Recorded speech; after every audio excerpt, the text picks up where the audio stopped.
today we're going to look at another topic, much more to faith. விசுவாச குறித்து இன்னொரு topic இன்னைக்கு குறித்து நான் பேச போகிறேன். ஸோ இந்த வாட்டி இன்னும் கொஞ்சம் ஆழமாக நம்ம விசுவாசத்தை குறித்து பார்ப்போம். Today we're going to see a little bit deep today. It's more to lesson actually. It's a lesson of faith, today's topic. எடுத்துக்கொள்வோம் லூக்கா புத்தகம் 15வது அதிகாரம் வசனம் 11-24 வரை.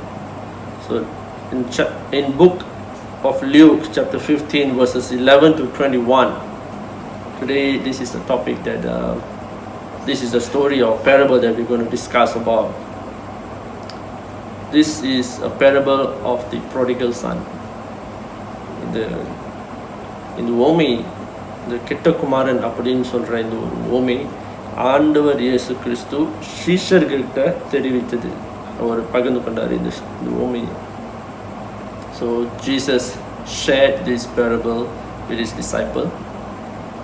So we all know that the story of this, how it goes.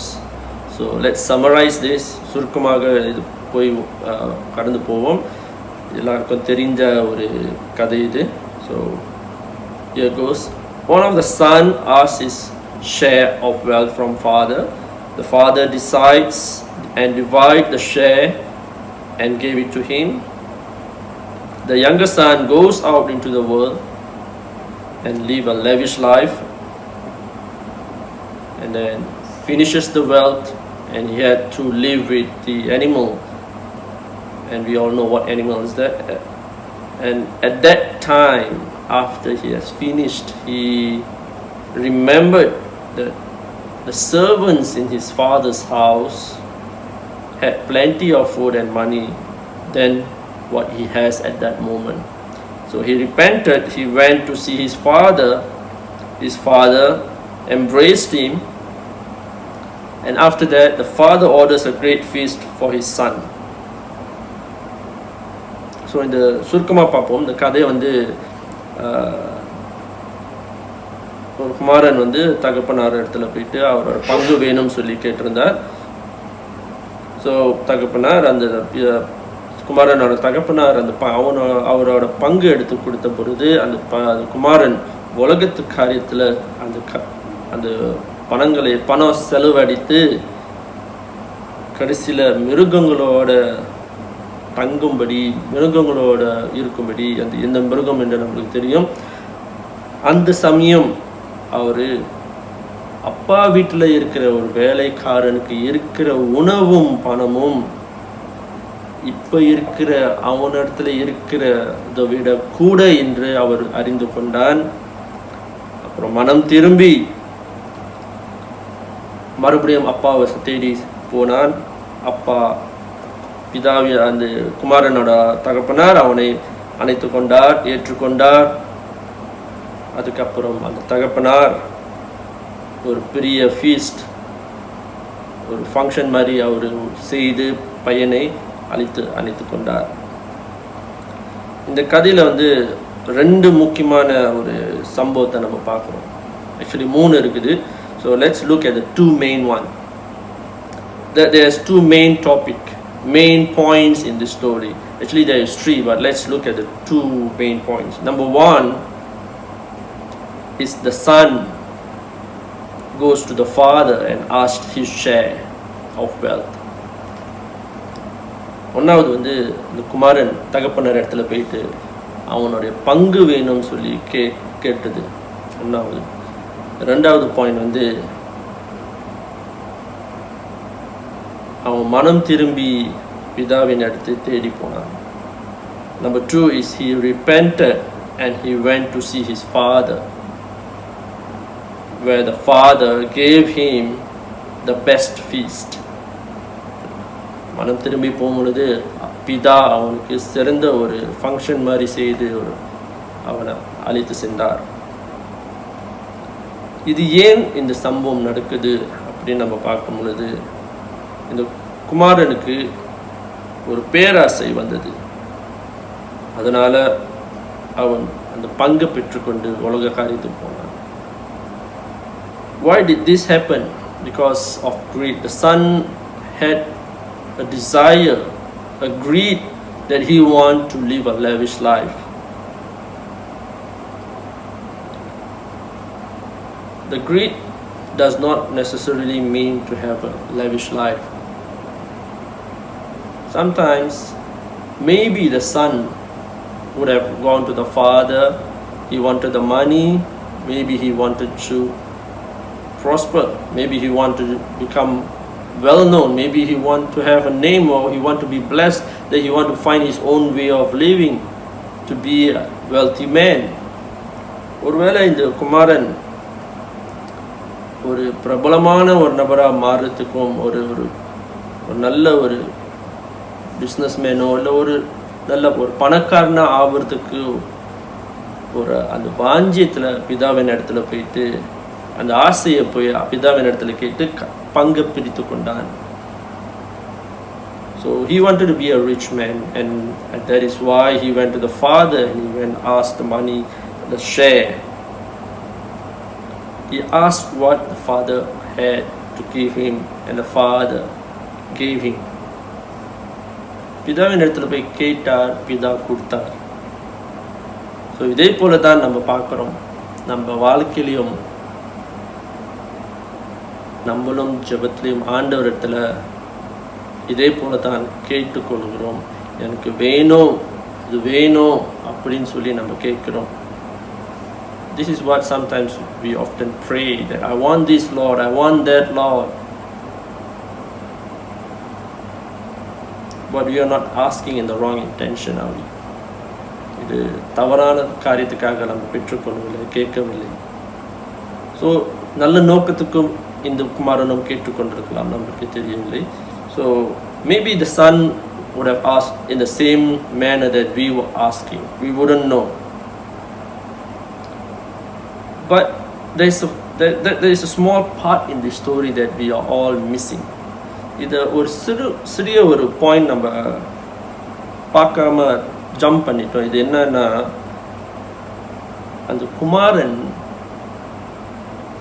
அவனுக்கு வேணும், நான் ஒரு பணக்காரனாக ஆகணும் அப்படின்னு ஒரு எண்ணமாக இருந்தால் கூட அவனுக்கு வேணும், அவன் நினச்சி பார்த்துருக்கலாம், ஒரு வேளை நானாக எடுத்துகிட்டு போய் நானாக ஒரு பணக்காரனாக வாழலாம் அப்படின்னு ஒரு யோசனை வந்திருக்கலாம். Maybe the son would have thought that if I go and get my share and I can live my own life in my own way, a better way maybe. So maybe he would have thought that way. That is why he went and asked for it. Sometimes when we ask God, we want certain things from Him. We often forget that, we often think that that is what is best. நம்ம ஆண்டவரிடத்தில் சில சமயம் கேட்கும் பொழுதும் நம்ம சில சமயம் நினைக்கிறோம் அதுதான் சிறந்தது, அதனால தான் நம்ம ஆண்டவரத்தை கேட்குறோம். நம்ம ஆண்டவர் நல்லவர், நம்ம கேட்குறத கொடுக்குறார். இந்த குமாரனோட பிதாவை போல, இந்த குமாரனோட தகப்பனார் போல நம்ம தேவனும் நம்ம கேட்குறத கொடுக்குறார். ஆனால் நம்ம ஒன்று மறந்துடுறோம், அவன் கேட்டபடினால அவன் பெற்றுக்கொண்டான். ஆனால் அது பெற்றுக்கொண்ட பிறகு அவனோட வாழ்க்கை எப்படி இருந்தது, அவனோட வாழ்க்கை எப்படி முடிந்தது, கடைசியில் மறுபடியும் இந்த பிதாவின் இடத்துல தான் அவன் வந்தான், அவனோட தகப்பனை தான் தேடி வந்தான். இது என்ன குறிக்குதுன்னா, நம்ம எடுக்கிற ஒரு முடிவு என்றைக்குமே சிறந்தது என்று நம்ம நினைக்கிறோம், ஆனால் அது சிறந்ததா இருந்தது இல்லை. Most of the time we take a decision and we ask God certain things. The Lord gives us what we ask, but in our thought we are asking the best, but it is not the best because it is what we think. We see this kind of same situation in the Bible, many part. For example, it happened to Eve in the beginning. இந்த ஒரு சம்பவம் ஆரம்பத்திலையும் ஏவாளுக்கும் நடந்தது. ஆதியாகமம் 3:6 Genesis 3:6 says, when the woman saw that the fruit of the tree was good for food, அப்பொழுது ஸ்திரீயானவள் அந்த விருட்சம் புசிப்புக்கு நல்லதா இருக்கும் என்று நினைத்தாள். The same thing what the son here has thought. Maybe he would have thought he could have lived a better life, a wealthy life on his own. The same thing what Eve has thought. That fruit, it looks good. We all know what happened to Eve after that.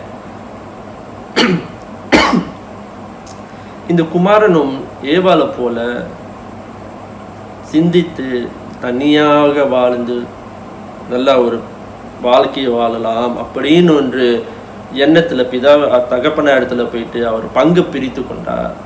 ஏவா செஞ்சதை போல அந்த விருட்சம் புசிப்புக்கு நல்லதா இருக்கும் யோசிச்சால் ஏவாள், அதுக்கப்புறம் என்ன ஆயிடுச்சு அந்த ஏவாளுக்கு நம்ம எல்லாருக்கும் தெரியும். அதே தான் இந்த குமாரனுக்கும் நடந்தது. வேணும்னு சொல்லி கேட்டார், நல்லா இருக்கும் யோசித்து அதை போய் எடுத்துக்கொண்டார், பிதாவின் இடத்துலேருந்து பிரித்து கொண்டார். அதுக்கப்புறம் என்ன நடந்தது இந்த குமாரனுக்கு? ஏவாளுக்கு நடந்தது தான் இவனுக்கும் நடந்தது. ஆனால் இவர் மறுபடியும் தேவன் இடத்துல பிதாவின் அவர் தகப்பன இடத்துல மறுபடியும் அவர் வந்தார். So we know that he repented and came back to the Father.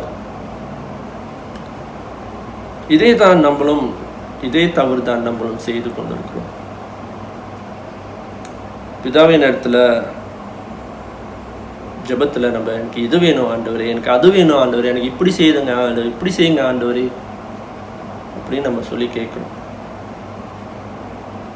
We often pray and ask God, I want this, I want that, do this for me, do that for me. What happened to this son? What happened to Eve? They thought it is good. In their opinion, it is good. அவங்க சிந்தைக்கு அது நல்லதா இருந்தது, அதனால அவங்க கேட்டுக்கொண்டார்கள். நம்மளுக்கும் அது நல்லா இருக்குதுன்னு தானே நம்ம கேட்குறோம். நம்ம கேட்கறதுனால, ஆண்டவர் கொடுக்கறதுனால அதான் சிறந்தது நம்ம நினைக்கிறோம். அது சிறந்தது நம்மளுக்கு, நம்ம கேட்டதுனால ஆண்டவர் கொடுக்கிறார்.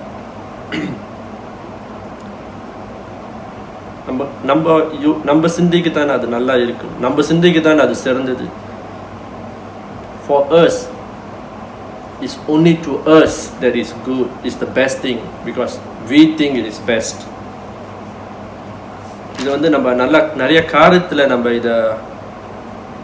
இந்த ஒரு அனுபவத்தில் போய் கொண்டிருக்கோம். We are going through this experience in many ways. Sometimes we tell God how to bless us. We teach God how to bless us. Lord, do this for me, do that for me, do this way, do that way. சில சமயம் நம்மளே ஆண்டவருக்கு கற்றுக் கொடுக்குறோம். எனக்கு இப்படி ஆசீர்வதிங்க, எனக்கு அப்படி ஆசீர்வதிங்க, எனக்கு இந்த மாதிரி செஞ்சு கொடுங்க. Excuse me. ஸோ நம்ம இது ஆண்டவருக்கு நம்ம கற்றுக் கொடுக்குற மாதிரி இருக்குது. இந்த களிமண் என்றைக்குமே குயவனுக்கு நோக்கி, குயவனே என்னை இப்படி வண்ணியும், குயவனே என்னை அப்படி வண்ணியும் அப்படின்னு சொல்லுறது எந்த வகையிலையும் அது லாஜிக்காக தெரியவில்லை. This clay should not tell the potter, design me in this manner, design me in that manner. We always do that because this is what we're practicing. Lord, bless me this way. Doesn't the Lord know how to bless you? ஆண்டவருக்கு எப்படி நம்மளை ஆசீர்வதிக்கணும் என்று அவருக்கு தெரியாதா? நம்ம சொல்லி கொடுக்கணுமா? நம்ம மறந்துடுறோம். நம்ம கேட்டது தான் நம்மளுக்கு வேணும், நம்மளுக்கு இது தேவையா இருக்குது, நம்மளே முடிவு செய்து இதுதான் சிறந்த ஆசீர்வாதம், எனக்கு இப்படி கொடுங்க, இதை செய்யுங்க ஆண்டவரே அப்படின்னு சொல்லி கேட்குறோம். Sometimes we decide on our own that this is the best blessing for me, do this for me in this way, Lord. James chapter 1 verse 17 says, every good and perfect gift is from above, coming down from the Father. நன்மையான எல்லா ஆசீர்வாதங்களும் பரலோகத்திலிருந்து தான் நம்மளுக்கு பெற்றுக்கொள்கிறோம். நம்ம கேட்கறதுனால அது நன்மையான காரியம் என்று நம்ம அறிந்து கொள்ளக்கூடாது, நம்ம புரிந்து கொள்ளும். It doesn't mean that we ask and it is the best. So let's not teach God how to do his work. ஆண்டவருக்கு நம்ம வேலையை கற்றுக் கொடுக்கணும்னு அவசியம் இல்லை.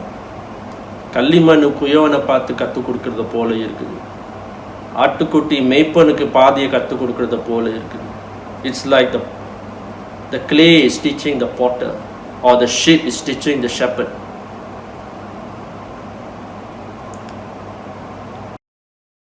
In this, there's another story that's taken place where Jesus tells you about guiding him.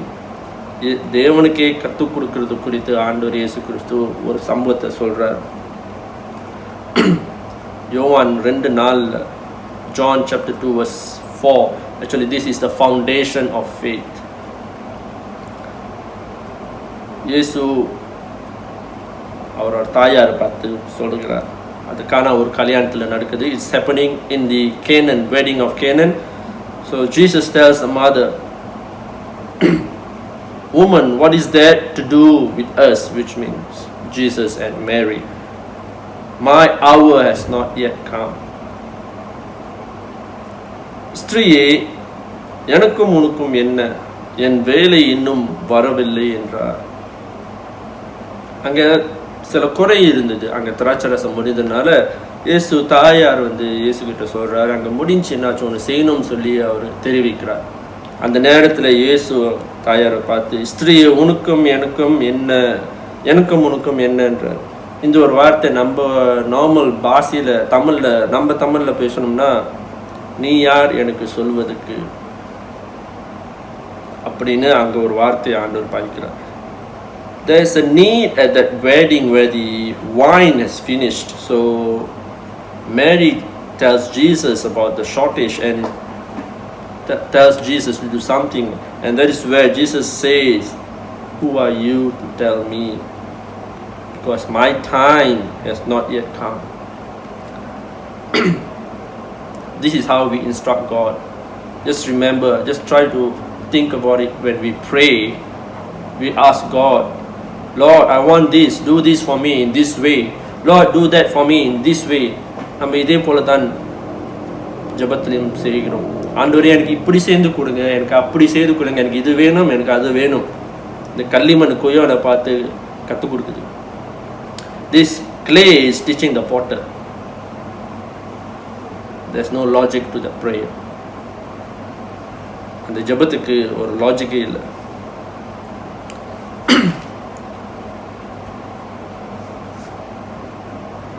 அங்கே அந்த கானா ஒரு கல்யாணத்தில் இந்த சம்பவம் நடந்த பிறகு கடைசியில் இயேசு தாயார் சீஷர்கிட்ட சொல்கிறார், அவர் சொன்னபடியே செய்யுங்க அப்படின்னு என்று அந்த வார்த்தையை சொல்கிறார்.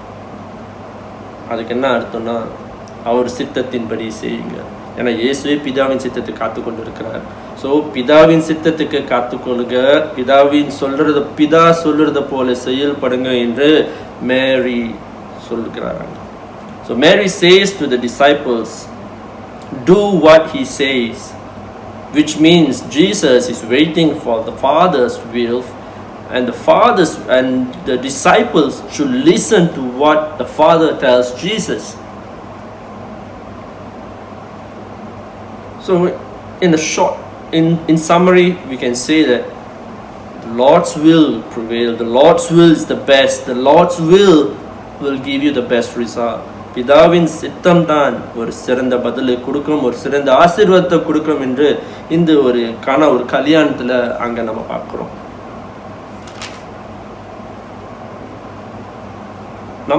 நம்ம எடுக்கிற முடிவு தான் சரிந்த முடிவுன்னு நம்ம நினைக்கக்கூடாது. லூக்கா 15:22 அந்த கெட்ட குமாரன் கதையில், இளைய குமாரன் கதையில் நம்ம பார்க்குறோம். அங்கே அந்த தகப்பனார் குமாரன் திரும்பி வந்துட்டான் என்று ஒரு சிறந்த ஒரு ஃபங்க்ஷன் அங்கே செய்கிற, பெஸ்ட்டான ஒரு ஃபங்க்ஷன், அங்கே பெஸ்ட்டான சாப்பாடு, உணவு, பெஸ்ட்டானது செய்கிறார். யாரு கொடுக்குறா? அந்த பணத்தை வாங்கிட்டு போன அந்த குமாரனா அது செய்கிறான் இல்லையே, தகப்பனார் தானே. In Luke chapter 15 verse 22, we see in the story of the prodigal son, we see that the father orders a great feast for the son who has returned. Great feast. It is not the son who took his share and went off and arranged the feast. It is the Father who arranged the great feast. The great feast. So the great came from where? The Father. அந்த சிறந்த function யார் உருவாக்குனார்? தகப்பனார். கானா ஒரு கல்யாணத்திலையும் அதே தான். யோவான் 2:10 நம்ம பார்ப்போம். Even in the wedding of Canaan, we see John chapter 2 verse 10, we see the people say that they were served with the best wine. அங்க வந்த அந்த கல்யாணத்துக்கு வந்தவங்க சொல்றாங்க, சிறந்த திராட்சை ரசத்தை நான் உட்கொண்டேன் என்று. ஸோ சிறந்தது எங்கேருந்து வந்துச்சு? இயேசு தாயார் சொன்னனால வந்துச்சா? இல்லை, இயேசு என் நேரம் வரலைன்னு சொன்னாரா, அந்த நேரம் வந்த பிறகு அந்த சிறந்த திராட்சை ரசம் வந்ததான். Did the wine come just because Mary said to Jesus, or after the moment where Jesus says his time not has come? So does that mean that the time is referring to the Father's will? So only the Father's will has produced the best wine. பிதாவின் சித்தத்தினால தான் அங்கே அந்த சிறந்த திராட்சை ரசத்தை அங்கே உருவாக்கி முடிந்தது. அப்போ பெஸ்டானது எங்கேருந்து வந்தது? ஜேம்ஸ் யாக்கோப் 1:17 எழுதுனது போல, every good and perfect gift is from above, coming down. இயேசுவே பிதாவின் சித்தத்துக்கு வெயிட் பண்ணியிருந்தார். அவரே பொறுமையாய் காத்திருந்தார். அவரே விசுவாசமாய் இருந்தார். ஆனால் இந்த கல்லிமண்ணுக்கு பொறுமை இல்லை. அதனால இந்த கல்லிமண் குயவனுக்கு வேலை செய்ய கற்றுக் கொடுக்குது. இந்த கல்லிமண் அந்த குயவனுக்கு இப்படி என்ன வணியும், இப்படி என்ன வணியும், எனக்கு இந்த ஆசீர்வாதத்தை கொடு, என்னை இப்படி செஞ்சு கொடு, அப்படி செஞ்சு கொடு அப்படின்னு இந்த கல்லிமண் அந்த குயவனை பார்த்து சொல்லுது. This clay is telling the potter how to design. Do it this way, do it that way, design me in this way. I want this, I want that, do it for me this way. So now this clay has a greater power than the potter. இந்த கல்லிமண்ணுக்கு குயவனை விட இன்னும் அதிகமான அதிகாரம் power இருக்குது. அதனால தான் தலைகீழியாக மாறி போயிடுச்சு.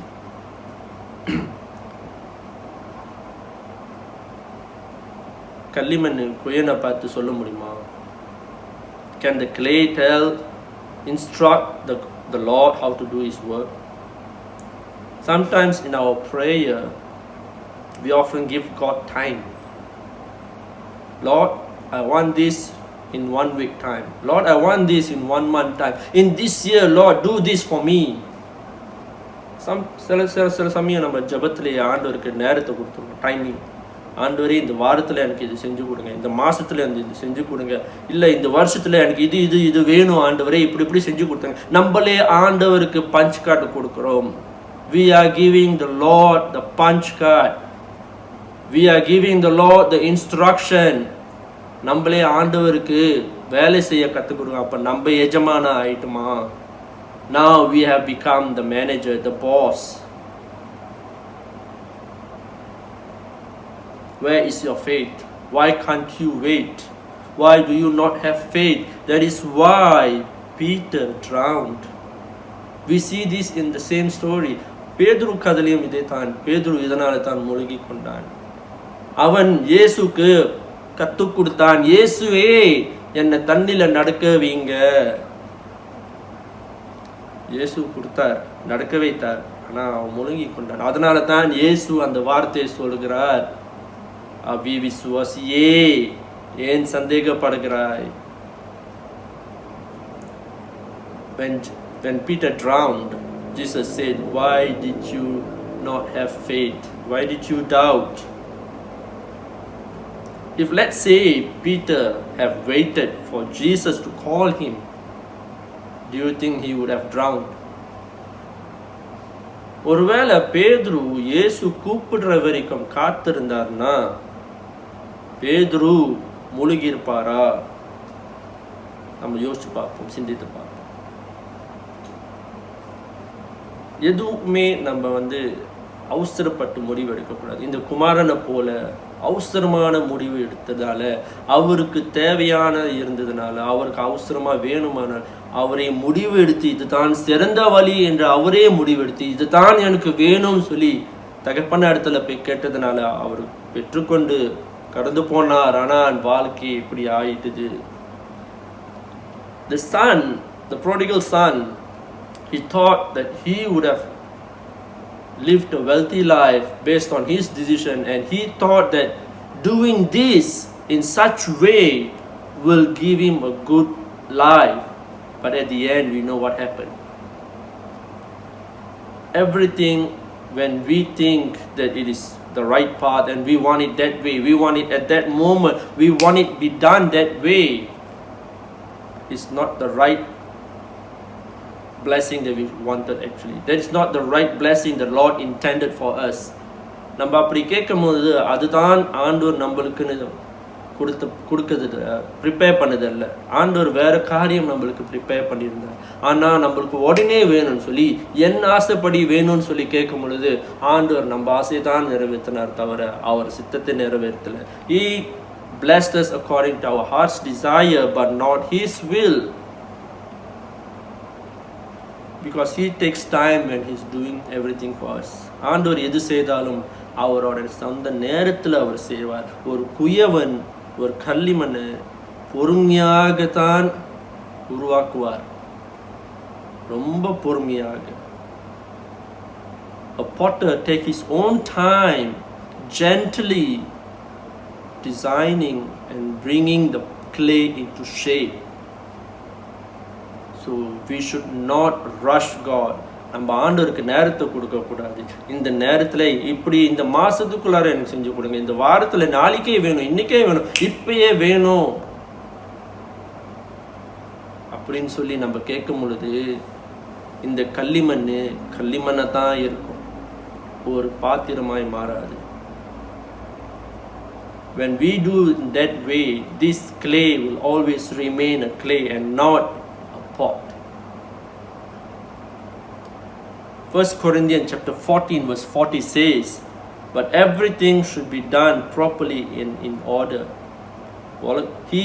The Lord created the world in 6 days. In order. Day 1, day 2, day 3, and He knows what to be created at which day. Doesn't He know how and when to bless you? ஆண்டவர் தேவன் உலகத்தையே 6 நாளில் படைத்தார். முதல் நாள், 2வது நாள், 3வது நாள் அப்படின்னு என்று அழகாக முதல் நாளில் என்ன படிக்கணும், 2வது நாள் என்ன படிக்கணும் என்ற அப்படின்னு கரெக்டாக பிளான் பண்ணி செய்த ஒரு கடவுளுக்கு, ஆண்டவருக்கு நம்மளுக்கு எந்த நேரத்தில் எப்படி ஆசீர்வதிக்கணும்னு தெரியாதா? நம்ம சொல்லி கொடுக்கணுமா? இப்படி செஞ்சு கொடுங்க ஆண்டவரே, அப்படி செஞ்சு கொடுக்குங்கன்னு சொல்லி கேட்குறோமே. Where is your faith? நம்மளோட விசுவாசம் எங்கே? ஆமாம், நம்ம தானே எஜமான் ஆகிட்டோம்ல, நம்மளுக்கு விசுவாசம் தேவையில்லை. We have become the manager, we have become the boss now. We are instructing the Lord. So we do not need faith. We just need to instruct God, give me, and God will give you. But remember, that is your heart's desire. Your heart's desire is not equivalent to the Lord's will. நம்ம இருதயத்தின் வாஞ்சத்தின்படி தான் ஆண்டவர் ஆசீர்வதிக்கிறாரே தவிர பிதாவின் சித்தத்தின்படி அல்ல. நம்ம இருதயத்தின் வாஞ்சமும் பிதாவின் சித்தமும் ஒன்று என்று நம்ம நினைக்கக்கூடாது. சிறந்த ஆசீர்வாதம் பிதாவின் இடத்துல தான் வருது, நம்ம இருதயத்தின் அல்ல. The best blessing is from God according to His will and not according to our desire. So this is the lesson of faith, and that is all for today. Join me again in my next video. Thank you.